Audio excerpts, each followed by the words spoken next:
My husband's first love had a depressive episode and jumped off a building. In a fit of rage, he dragged me, 8 months pregnant, to an abandoned amusement park and strapped me to a drop tower ride. His men stood by, their faces blank as they bound my wrists and ankles to the cold metal seat. If you hadn't provoked Sienna, would she have had a breakdown and jumped? Terrified of heights, I clutched at the restraints, my swollen belly making it hard to breathe. Tears streamed down my face as I admitted my mistake, my voice cracking as I begged him, "Hugh, please, let me go." I promised, I swore, I'd never appear in front of Sienna again. But my husband only looked at me with chilling indifference. "Ava, for the sake of the child, I won't divorce you."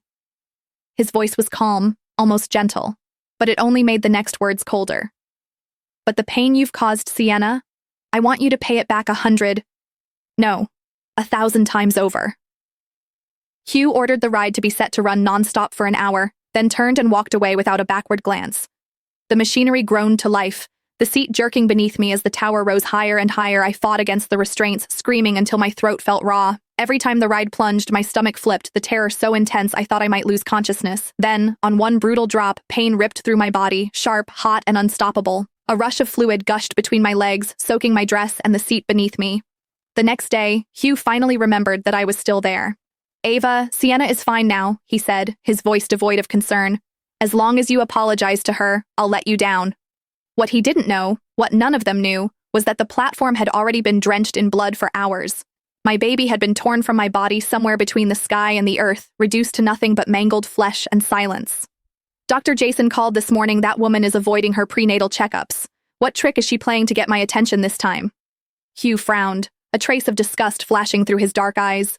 Beside him, Mason, the family butler, turned pale, his voice trembling as he spoke. "Sir, Madam still hasn't been taken down, and she's terribly afraid of heights. She won't even step onto the second-floor balcony. Now that she's in her late pregnancy, could something have happened?" Hugh's expression froze for a split second, before he frowned again, doubt flickering across his face. "Really? Ava's afraid of heights?" Before Mason could finish confirming, Hugh waved a dismissive hand. "It's just a drop tower. It's not like she's actually jumping off a building. Let her be scared.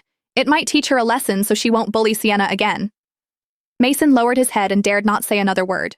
However, Hugh's assistant couldn't hold back any longer. "Sir," at first Madam was screaming, but later she went completely silent. "And she's carrying your child, your own flesh and blood. Shouldn't you at least check on her?" Hugh's expression shifted slightly, but the brief flicker of realization was quickly replaced by scorn.